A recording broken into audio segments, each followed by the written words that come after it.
Encore,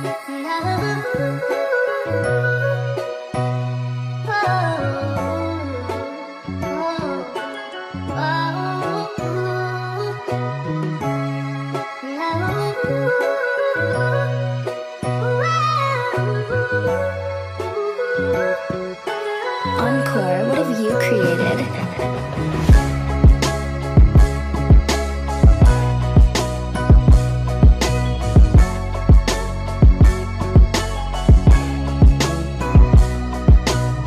What's going on, guys? Welcome to another episode of the Modeling and Power Narratives podcast. I'm your co-host, Jordan Flowers. And I'm Jacob Hale. And we are back for another exciting interview for season 3, season of separation. And before I bring him into the frame, See, me and Jordan are on the same page because he's about to talk about introducing our new interviewee and whatnot. But I got a more serious conversation with y'all. I was recently looking at our YouTube channel, met the podcast. We're at 108 subscribers. We got a lot of views on our last video. We got 500 views. Subscribers didn't go up. Math's not mathing. I think you guys can help out with that, though. So make sure you press that subscribe button, press that like button, and yeah, lock in with the boys. this is, I don't know how long it's been in the works. Probably a couple weeks. Actually, me and Hell has been talking about him. So this is something we've been really, really excited to do. A guy I hold in really, really high regards, the guy that employs me and makes sure that I have some type of income in my bank account. CEO of Charles Drew Health Center here in Omaha, Nebraska. My main man, Mr. Kenny McMorris, is here in the building. Hey, man, I'm happy to be on with both of you guys, man. It's been a while in the making. So let's do this. Yeah, absolutely. And again, thank you so much for taking time out of your busy day and busy schedule to meet with us here on the podcast. So let's get straight into it. So when I mentioned CEO, the title, but as we grow up, we all kind of have like this notion of what we're going to do or what we dream about being. So that's a lawyer, a doctor, a firefighter, a policeman, whatever the case may be. And then there's those people kind of like myself that like, I want to be a CEO without really knowing what a CEO actually meant at the time. So when I say CEO next to your name, what are the thoughts, the initial thoughts and feelings that come when you know that your name is recognized in a really, really high position within the organization? Yeah. So I think that I've always lived my life by not being boxed in by titles. So absolutely. I think for anyone aspiring to do something great, whether you're talking CEO, whether you're talking business owner, whether you're talking support person, I've always looked at it as just being the best version of who you can be. And so I didn't set out to be a CEO of a federally qualified health center. It wasn't in the stars for me. But I kind of looked at it and kind of how I got to this point was really just God's grace, man. And so just by background, I'm a kid from North Omaha, born and raised in this community. And the interesting thing about the place that I currently work at, and it's my employer, it's not the depth of who I really am. Right. I really see myself as being just a leader of people, a person that cares and compassionate about the community I grew up in and want to give back to those that have given so much to me. But my family was the first family to get services at this particular health center. And so when you start looking at kind of purpose and having a mission to serve, I'm living this type of work out every day. But I grew up in this community and had every reason to make an excuse on not to be successful, right? Like every image that I saw and everything around me was pointing in a direction of the statistics that we see with most Black men, right? So I'm the oldest of a single parent household, oldest of 5 actually. Mother that just beat the pavement to create a life better and show a better vision for what is possible. And so I play sports, and sports was kind of my outlet. I think that when you're growing up in communities that are under-resourced and don't always have the amenities, for lack of a better word, that supports a thriving community, you're looking for ways to cast a vision, right? Cast a plan. And so I called my village, man, and I just had a bunch of others that really just wrapped their arms around me. And it was just like, hey, while basketball is your hook, man, there's so much more to you, and there's so much more that is possible if you're open to it. And through a series of just tragic events and things that occurred, I knew exactly what I didn't want to be. Right. I knew what I did not want to do. And so continue to tap into that village and stay the course. Graduated Central High School, so I'm going to put a shout out. Shout out, yes, sir. He goes to Jacob. Jacob, like, okay, all right. Yeah, he knows. Hey, I talk a lot of propaganda. I got a lot of Omaha Central propaganda on here. just get it all out the way. You know, put all the links, tags, shout outs. Just yes, sir. Hey, man, but I would say it's the greatest high school in the nation, man. We didn't have a lot of great individuals that have made contributions to this world coming out of Omaha Central High School. But for me, went on to a community college for a couple of years, played ball, and transferred on to Tennessee State, and came back to Omaha to try to figure out what I was going to do next. Got my undergrad degree from the University of Nebraska at Omaha, and through that experience, the twist of fate showed that anything is possible. And so just started working for a number of different organizations in the community, all of which at some point I was a recipient of those services, from the Urban League to becoming the first executive director of the 100 Black Men here in Omaha. It's 25 years old when I took that role. And so those particular events that occurred throughout my life prepared me for what was going to be the next step. But all of it really was centered around just casting a vision for something greater than what was given to me. So I look at the work that I do every day and have an opportunity to pour into Black men like you all is really what gives me great joy, quite frankly. And I look at leadership just really being one of those things of it's really more about what are you doing for other people and how are you connecting with other people, less about the titles. And there's so many people in our community that don't have the titles, but they're the ones doing the work, man. Absolutely. And so those are the folks that keep cities going. Those are the people that support others in terms of being inspired. And I just been the beneficiary of that, man. So. Absolutely. And you touched base a little bit on my tie really into the next question. And overall, you said something that was kind of the theme and the topic of our discussion today, which is making of a leader, right? Yeah. And when I think about a leader, we always talk about, people growing up and having leadership qualities, like a natural born leader, right? That's kind of like the saying for a lot of people that have that aura of people wanting to be around them, or people that are drawn to the person. But a lot is not only passed down from the nature, like you talked about, coming from North Omaha, and you're growing up in your household. But tell us a little bit, not only about your upbringing, you touched a little bit on that, but what are some of the qualities that you kind of came about from the toughness of North Omaha, and how does that serve you today in what you're doing in a leadership role? Hey man, that's a great question, because coming from, and again, I won't even just say Omaha, I'm gonna say North Omaha specifically. Absolutely. There's a grit, there's a grind, there's something that comes along with having to grow up and go through this community. And I always tell people that our community, my community, is very resilient. The people in this community want and know how to do better for their families and really uplifting, but don't always have the tools at our disposal that most other places have. And it's no different. You can go to any urban city and see the same kind of blueprint per se. But there's something that comes from being made out of North O that teaches you bounce back, teaches you resiliency, teaches you to go get it, and by any means necessary.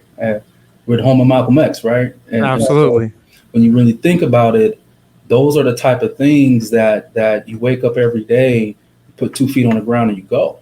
And I learned at a very early age, and I use a lot of sports analogies just because that's the reality of it. Right. Is that it's far better to be on the offensive than the defensive. And so you move differently. Your flow is different when you see the world through an offensive lens, when you see the world through the lens of anything is possible. But when you don't have, again, the things around you to demonstrate and show you what that looks like, you have to tap into your creativity, ingenuity, and surround yourself with people that can constantly inspire you. And so that's where my others came in. It was the basketball coaches. It was the custodial staff. It was the men on the street saying, "Hey, boy, hey, no, come on, get on over here." And Right. hey, I know your uncles. I know your moms. That, like, we don't get down like that, right? Right. And so you start to pick up on those little nuggets. So when you start to face adversity, you draw back on those moments, right? You reflect on those moments, and you use those moments to continue to keep fueling your fire. At some point, it's going to catch. The thing is that you can't give up before it does. And so far too often, people become discouraged, or they don't take the next step, or they quit on themselves right before the blessing's about to happen. And so when I think about just coming from where we're from, there's a bunch of stories that are very similar in nature like that. And again, I'll give you a ton of credit, Jordan. You're doing it, and by the sheer nature, Jacob, just because you're connected to my boy, I understand how you feel, right? But it really is a spirit of just saying, getting things done by any means necessary, and bringing people with you and supporting, bringing people along with you as you move. It does no good to reach any level of success and not have made or impacted someone else's life, individuals' lives as you go through that process, man. So my great grandfather's from the South, from Arkansas. And so that work ethic of just growing up, and that grind and that grit of just growing up and then matriculating to Omaha to create a better life for your family, that stuff still burns in me. The grind that my mother had to go through in terms of just keeping the house moving and keeping us alive, quite frankly, and dealing with some of the things we had to deal with, those things burn in me. And so those are all the things that I just picked up coming from the neighborhood, man. And that helps lead and help guides how I move and how I navigate, and more importantly, how I conduct business for the health center that I have the honor of operating with. Every day, the work that I have the pleasure of doing is really from the lens of, I know exactly what it means to be in this space. And so I'm real selective in how I use my time. I'm selective in how I give back. I'm selective in the people that are in my circle, and those that I choose to pour into, because I understand the importance of being in a place to be able to shed light on the possibilities and opportunities that people can have coming out of this community. Yeah, and one very important thing that's very clear from us talking right now is that at the end of the day, you understand that you're just a person. You're just a person, and as you just said, you're serving other people, and just that mindset. It's easy when you're at the top to just look down, right? But you still have that ability to be at as high as you are, but still look on the same level as everyone else. Yeah. So it still feels like you have that ability to resonate with younger people, maybe people starting off, people trying to figure it out. They have certain stigmas of what higher up, upper management things look like, but you do a great job of trying to break through those stigmas, and just have to remind them, like, hey, we all go to sleep. We all wake up, get out of bed, put the socks and shoes on, just like everyone else, got to brush my teeth every morning and all that stuff. And, that's real. And any type of podcast or anything discussing with a CEO, you don't always get that type of energy coming from someone. So I do commend you for being able to still have that type of mindset, even with as much as you accomplished, because you have accomplished a lot. Yeah. So I do appreciate that. And then moving in, you talk a lot about your past and your upbringing, and that's what defines all of us. And the interesting thing, especially with me and Jordan on the beginning of our career, looking up, is we always make it seem, we always think like there's some type of secret sauce, some type of gem that you figured out, some cheat code that's like you went right to the moon right after that, right? But it's not always like that. It's usually slow and steady. And one thing I'm starting to learn is the importance of soft skills. Yeah. You can be good at your job, but the soft skills with the application of that with the job makes a crazy difference with what you're trying to do and what you're trying to accomplish. So things like communication, that's a given, attitude, work ethic, the ability to adapt. Given your experience and what you've gone through, what can you say the soft skill that benefited the most and what you were able to channel from your upbringing that served you the most purpose as you were ascending up management? Yeah, no. Again, I want to go back on the sports side of things. I was a point guard, right? So you have to understand the dynamics of just energy and your surroundings. And I also give a shout out. I'm a member of Kappa Alpha Psi fraternity as well. And so when you think about growing up in a large household, 5 individuals, right? Playing sports, team environment, part of a fraternity that's all about commitment to something bigger than yourself, and honorable achievement. Everything that I've ever done in my life has been about the group, has been about something bigger than self. And what I would say is that empathy goes a long way. I think folks can sympathize with a person's situation, but to empathize with someone, to really literally put yourselves in their shoes, no matter what they have going on and their successes and their failures and their moments of doubt, I think is a characteristic and a skill set that is underutilized and quite frankly underappreciated when you're talking about professional development. And so you hit on soft skills, Jacob. Those are, I can't tell you how often we get people that apply for positions, or I'm on a number of community boards, actually I'm on 9 different community boards. So you have an opportunity to kind of diversify and see what's happening in other industries. And the number one thing that you pick up on what is whether or not somebody is relatable, right? And whether or not they have the capacity to empathize and be in other people's situations or in their shoes. And so you can immediately pick that vibe up, right? You can pick that energy up. And so to me, it really is about, like, are you smiling, right? Society teaches Black men that it's not cool to smile. Well, I love to smile, man. I'm happy, right? And so I always tell people, like, understand and try to do everything you can to work on yourself and identify what are your non-negotiables, right? Who are you? Like, what is your foundation? What are your principles? Because those are the things that no matter what environment you're in, your default is always going to go back to that. But more importantly, be open to changing it, right? Like, far too often we experience new things, we see new things, and we continue to keep moving and navigating the way that we've always moved and navigated. As a Black man, and more important, as a leader in our community, we're not afforded that space to be able to make those changes. We need to be able to do those type of things. So to me, it really is, I think, being a leader, in whether or not you do all the technical things that you need to do, you get the degrees, you put in the time, you put in the effort, you do the work, because that obviously has to happen, and you need to be able to demonstrate that you can excel at a very high level. But at the end of the day, when you've accomplished and you continue to keep growing in those spaces, who are you at your core? Right? What? And one thing. I'm sorry. I didn't mean to cut you off. Yeah. But one thing that you did say is the importance of understanding yourself. Yep. And knowing what you're capable of, where are your strengths, where are your weaknesses, and how do you leverage that in a situation? How do you perform at the best that you can perform with what's in front of you and what you have to do?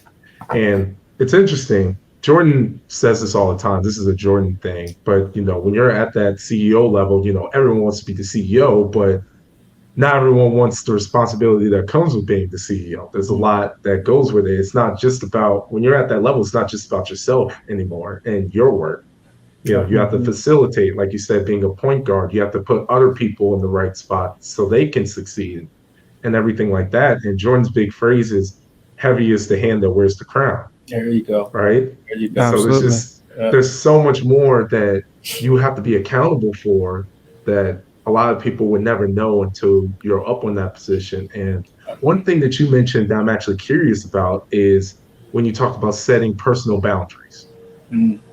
What is going to work for you? Because as a CEO, you have your employees who you have to adhere to.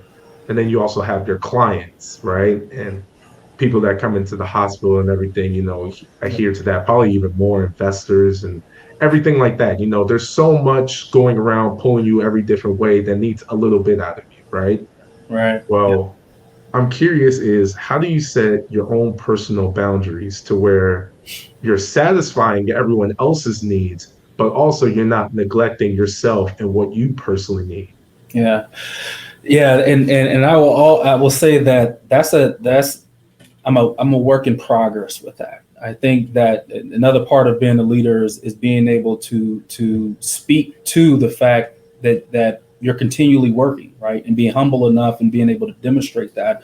I think so many folks look and say, okay, hey, you got this title, you have it all together. Mm-hmm. Every day I am looking at ways to improve. And I think that my career has taught me that if you're winning every day, then you're not striving to do more, right? You're not trying, you're not excelling, or you're not stretching yourself to be a better version there. So a lot of my growth comes through failure, and being able to step back and try to replay what went wrong there, right? What could I have done differently? How did I let myself down, or how did I let the people around me down? And so you learn from those lessons, right? To kind of get better about self. But it really is. It's something that you have to be grounded in your faith. My faith has always been the thing that keeps me on the straight and narrow, and recognizing that there's a higher purpose at play. And then second, surrounding yourself with people that are better than you. I think that far too often you want your circle, just because you may not be solid in who you are. Most people are around folks that tell them what they want to hear and tell them that they're all great. Well, no, you're not. And yeah, you still need to grow, and yeah, you fall short every day.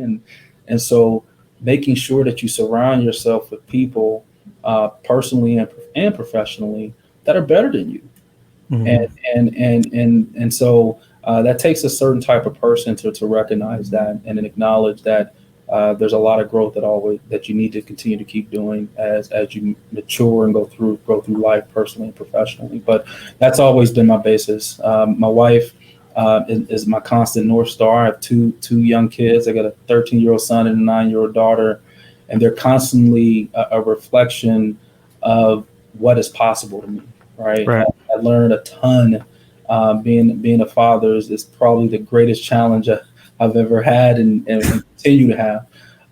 But I learned so much from my kids about me, about who I am, and how I affect change and working with people. And so I really think, again, staying grounded in your faith, no matter what, don't allow that to ever waver, and believe that God is going to give up on you. And in turn, you don't give up on yourself. Again, I kind of hit on it a little bit earlier, is that no matter, folks far too often stop right before the goal that they were trying to accomplish occurs. And all the time. Yeah. And so you got to be willing to go through the good and the bad, and don't give up on yourself. So faith and having a good supportive network is what keeps me grounded and keeps me going. And one of the things that you said in there is, and another one of my sayings, hell knows, like, I'm a person of sayings. Like, I love sayings. I love old adages. If you was to look at the questions we have, bro, every question I have is pretty much a saying is connected to it. But one of the things that you said in one of my sayings I actually got a couple years ago is, when you find yourself being the smartest in the room, it's time to find new rooms. There you go. And that's an important piece, like you said, like, to not be around yes men, to be around people that are going to help you personally develop, like you said, personally and professionally. So being able to surround yourself in a way where I know this guy has the ability to, uplift me on this end, because I need this development in this aspect of my life. But I do want to switch gears a little bit back to the leadership kind of theme. And Hale already kind of introduces, talking about the heavy is the head that wears the crown. And we know that when you sit there, and one of the things I know about you just on a personal level is, like you said, I have true empathy for the people that I serve in terms of the community. But in terms of there's that thing where we talk about business and feelings kind of don't mix. It's kind of hard. It's a thin line. Yeah. And when you're in a leadership position, such as a CEO, there's points and times when difficult decisions have to be made. Some decisions that can have an emotional toll on yourself. So I wanted, I want you to kind of take us through how your mindset when you have to make these difficult organizational decisions, and how you toe that line of being both assertive concerning those that may be affected, but also, letting them know and feel and understand that I am with you guys, and by any means I want to help. But it is, like I said, it's a really thin line. So take us to your mindset when difficult decisions have to be made from your standpoint.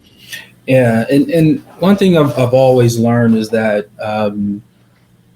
when you're transparent and when you're brutally honest about any circumstance and situation, if you deliver it in a way that the message doesn't get lost in your delivery, people, they may not like your decision, but they're always going to respect your decision, and they're going to look at it through the lens of, I understand how you came to this decision, if you can articulate that. Right. And so if I look at just what's happening here, my day to day, but also in all the work that I do in terms of business. So my wife and I have a couple of businesses, and we do other things broadly within the community. It really is coming from a space of, this is the situation that is at hand, right? This is how we got here. These are the things that transpired to get us to this point, even though it was not planned. It still is how we got here. These are the things that we did to try to mitigate the situation. But as it stands right now, this is where we are today. And so these are going to be the plans that we have to try to get ourselves in a better situation than what we are in today. But it's going to require us to make some difficult decisions. And so some of that includes whether or not you're keeping people on in the workforce, or if you're going through a restructuring, or if you're looking at expanding, quite frankly, that disrupts people, their day-to-day function. And some folks don't do well with change in that aspect. But like I said, I think that the main thing is if you have the ability to articulate, and again, leading with empathy, as long as that people understand that you care, they're going to be more receptive to the end result of the decision. Doesn't mean they're going to like it. Right. They're going to receive it in a way, and they can respect your decision on the other end of things. Now, the other part that I also look at too is that no matter what happens, you have to be able to sleep at night with yourself. You have to be able to go to bed at night with a clear conscience. And to me, always trying to keep the priority top of mind, regardless of what's going on. Again, whether it's a business decision and financially driven, whether it's a decision, in our case, whether or not we're looking at clinical, whether it's access to getting services, or opening a new site or closing a site, or how we engage with and navigate within the community about things that affect the overall health and wellness in the community. You're not going to be perfect. Never. And so no matter what happens, there's always going to be someone that may not naturally align with where you are on that decision. But as long as your thought process and your logic process was all intact, again, regardless of the business side of it, if you're leading with your heart and you truly believe, based on the information that you have and the things that you have developed to get to that decision, you can sleep at night, feel good. And so I've always, my career has taught me, again, kind of going back to, don't be afraid to fail. And I think as young professionals and as folks that are trying to navigate these waters of what do I want my life to be, you cannot go through life being afraid to fail. And so that's one of the main things I try to demonstrate through my actions, but also trying to share nuggets with folks that are trying to aspire to do great things. You cannot be afraid to take risk, and you cannot be afraid to fail. Now, I'm not saying go out and be reckless. Right. I'm not saying just go out there and make your decisions willy-nilly and just see what happens. but you got to have the courage to be able to make those tough decisions and live with the results. And if you have solid logic and thinking, and the outcome wasn't what you thought, you can live the fight another day, and you learn and you grow from that. And you had a perfect segue into talking about young professionals, because man, he's been segueing right into the next phase really, really well. Yeah. One of the things got that the script. man, he might have got the script, bro.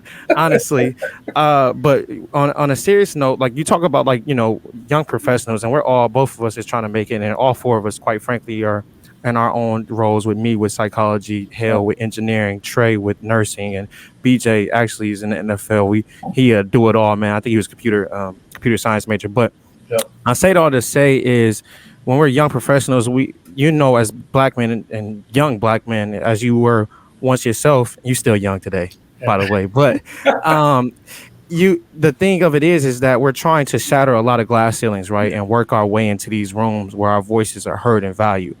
And you know how difficult it can be, because in a lot of senses, you know, there's that saying of being overqualified just to be qualified type of thing.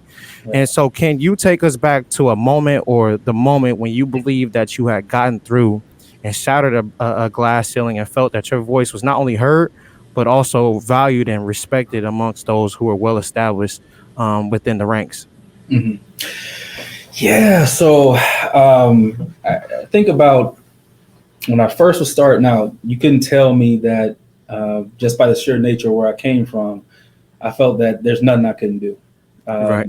The fact that I am literally having this conversation, I wasn't supposed to be here with y'all fellas. And so when I think about somebody telling me that I can't achieve something, like, come on, man, like, really? Like, right. No, I'm literally right here. So every day I've been told that I shouldn't be here, and by the signs of what was going on. So when there were positions that were available that I probably wasn't even qualified for, I went after it.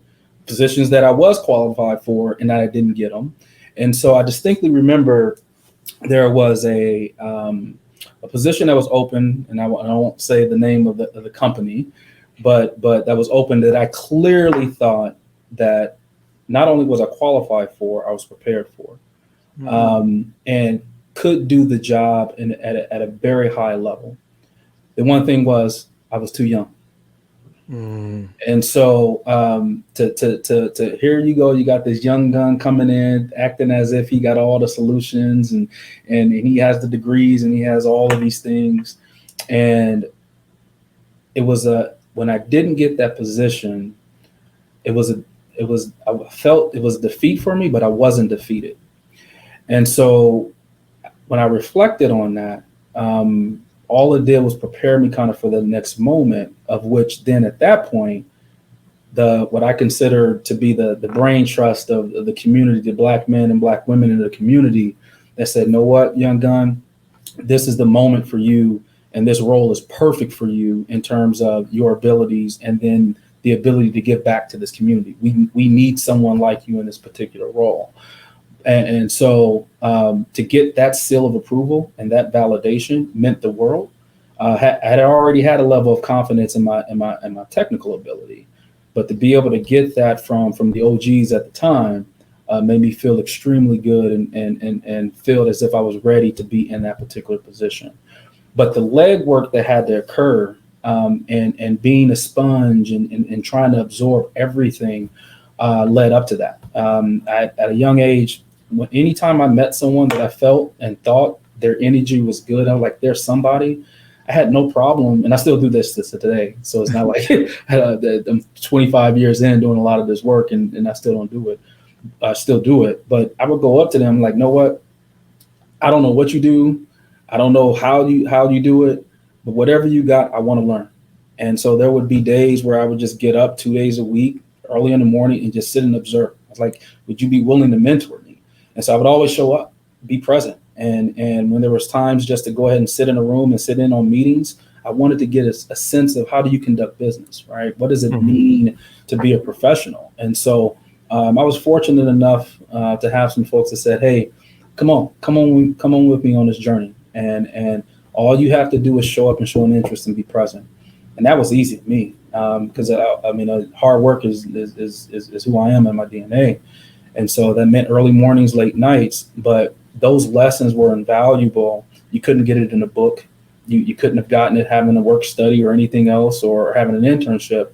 Just being in the room and being present with those leaders was critical for me. So it's a long-winded way of saying growth and success through failure, but again, never giving up on yourself and not taking no for an answer. So. Thank you. Yeah, and it's important, especially when you're young, to have that type of clarity to know that I don't know everything, and that's okay. Yeah. And being in the position or putting yourself in positions to try to know or gain knowledge and stuff, and even at your own inconvenience, you're like, hey, I'll come in early, I'll get your coffee, whatever you need just to get some information.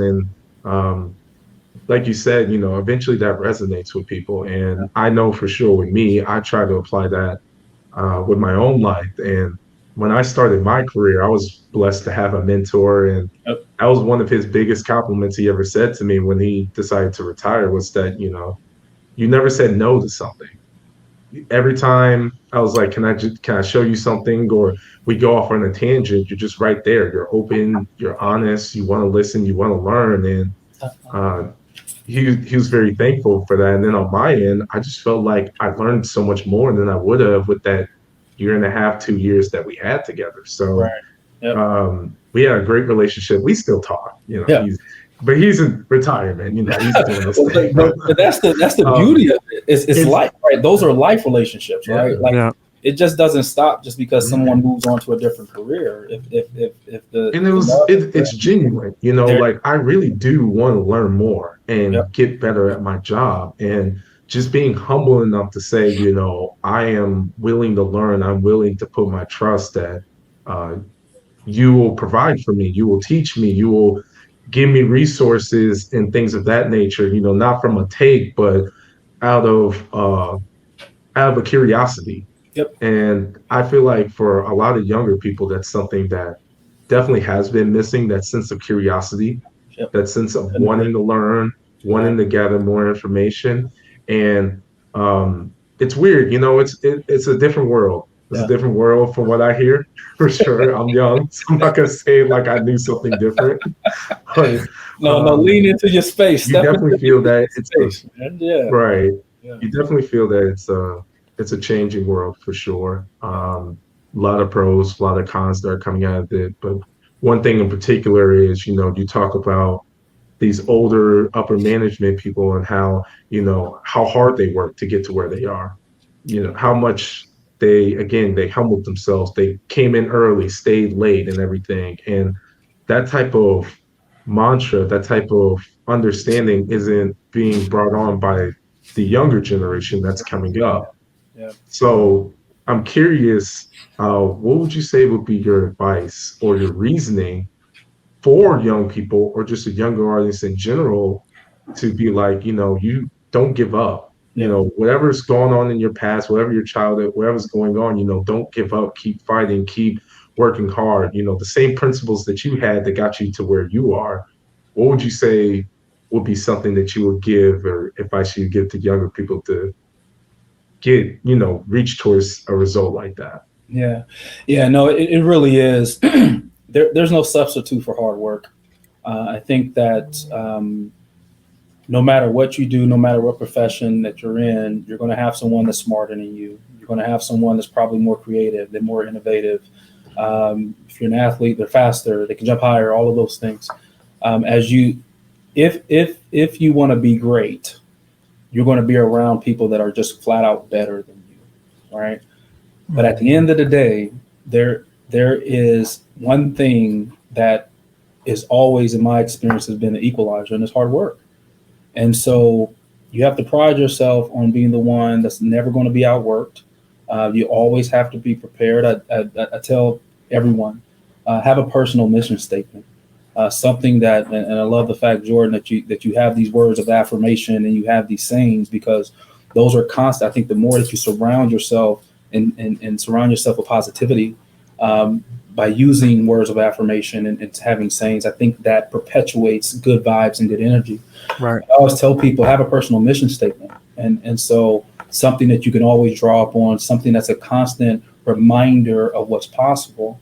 And in my case, it's always be prepared, never be outworked, but above all, always be you.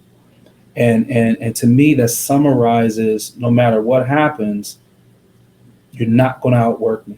And by being prepared for any situation that comes, because I'm going to put in the time. You're not going to go harder. You're not going to go longer. You're not going to go smarter, because I'm going to put in the work.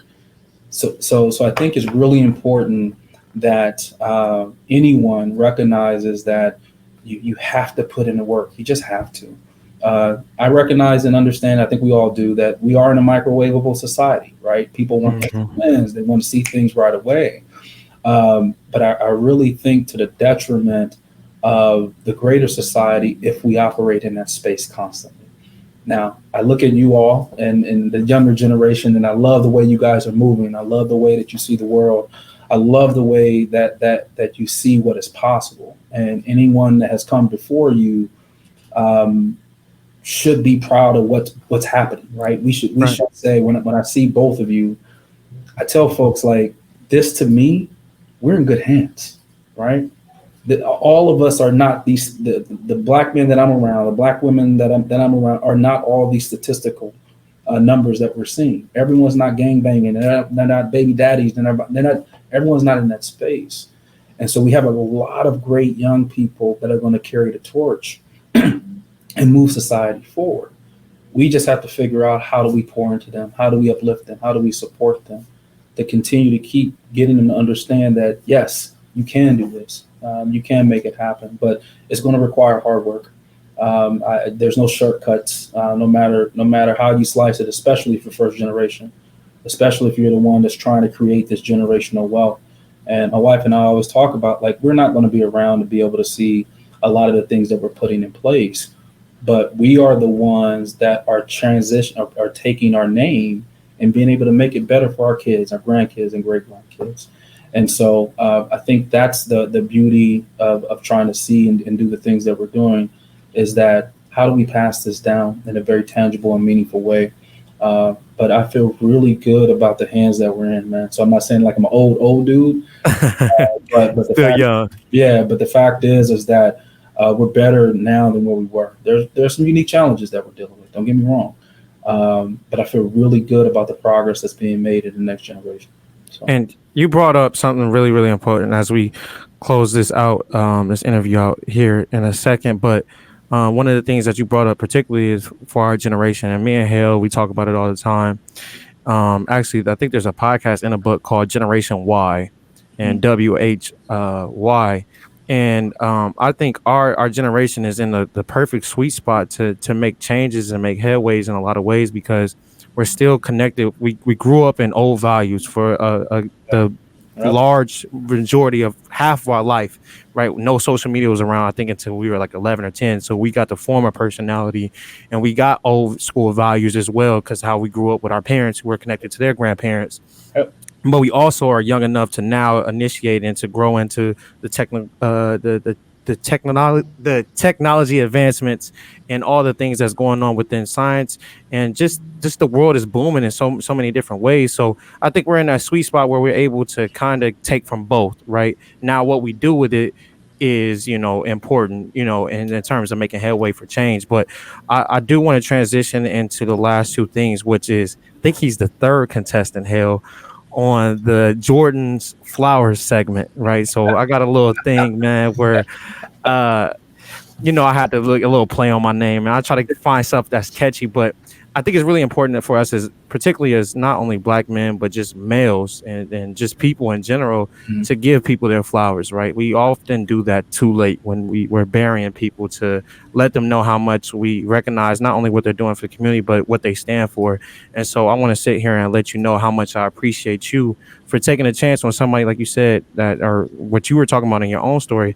I felt that, I was super young, I'm fresh, I'm raw behind the ears, and we have a personal, in terms of friendship, in terms of like, our families being connected. But At the same time, I was like, man, I don't know if I'm worthy. I don't know if I can do this. You know what I'm saying? Like, you in there with the big dogs now. And I appreciate you for always speaking life into me and always letting me know that you're meant to be here. You're doing it. And the next step for me is just to continue to do it, like you said, for the hard work. But I wanted to let you know how much I appreciate you. And then to go, our closing question is this is season 3, season of separation. So we're interviewing all people where we in a lot of facets and areas of expertise and profession that we feel have separated themselves from the pack, right? And elevating yourselves to achieve the things that you want most for your life. So again, this will be our last question for you.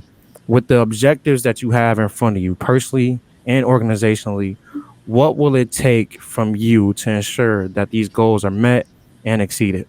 Yeah. Not losing sight of the people. And again, I know it probably sounds like cliche and like, okay, We love cliche. right, I love right. Is this guy really cannot be about the people? But I've always learned that if you do good work, the people are going to always make you honest. And so how they receive the work, not only that we do here at Charles Drew, but then also how I personally navigate in the community and where I choose to invest my time. To me, that's a validation of you're doing the right thing. And a lot of these principles have really just been instilled from my great grandfather to my grandmother to my mother, and all the folks have just poured into me. I love our city, man, and I love the community in which I come from.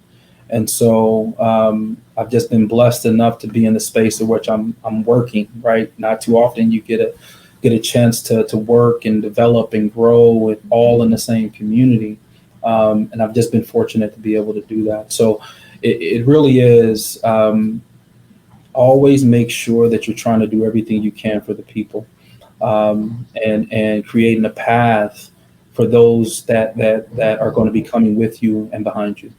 And so if anything else, when it's all said and done, if I can look out and see, okay, hey, I see Jacob, I see Jordan, I'm good, right? Like, and my family and the people that I hold dear, I'm good, right? I'm going to be good. So that's important. I really think, again, beyond the numbers and all the other things, you got your KPIs and metrics and Yeah, absolutely. you have to have, right? Like that trust me, I can get out there and do the business model with the best of them. But ultimately, it really is about how are you pouring into the people, and have you done all within your power to make their quality of life better? I just happen to do it through healthcare and community engagement. So. Thank you. Well, we thank you again for taking your time out again. I talked about hell. I know you are very gracious with your time. I knew you was going because of the person you are make time for us. But I know me and Hell, we are big on like I'm big on how I use my time too and being intentional.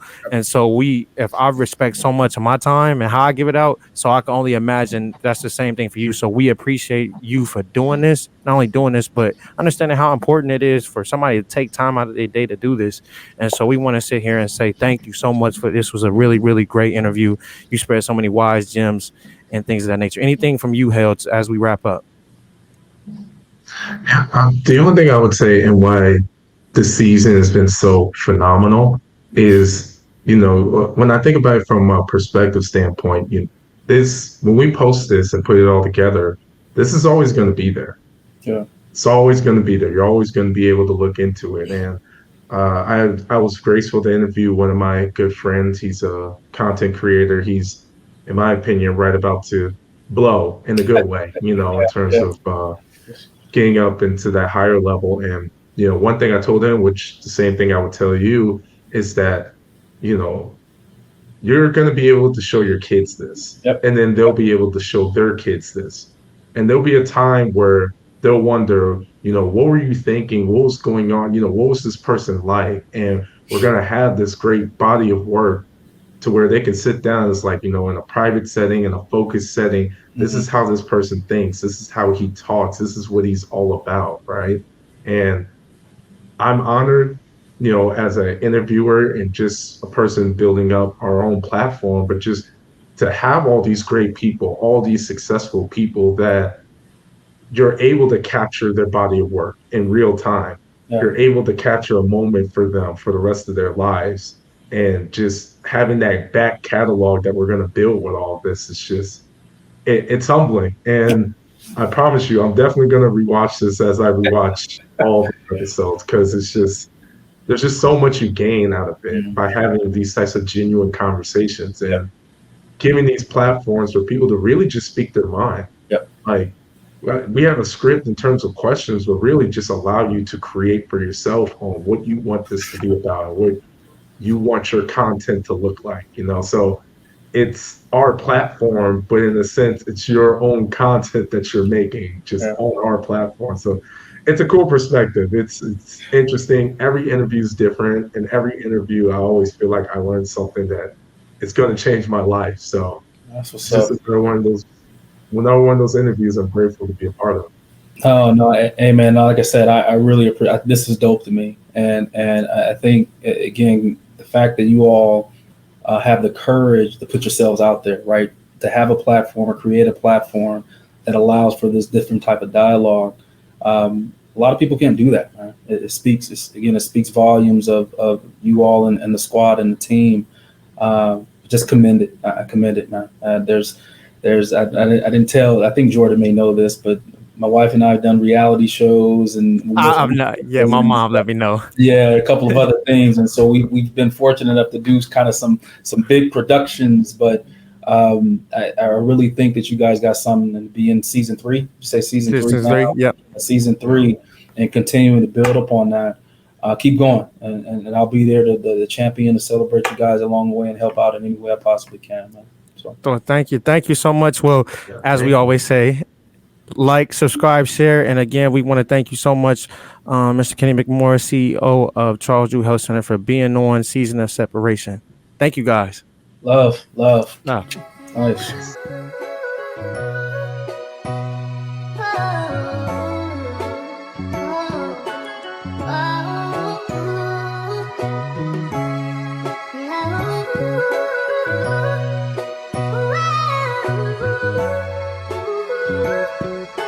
Encore, what have you created?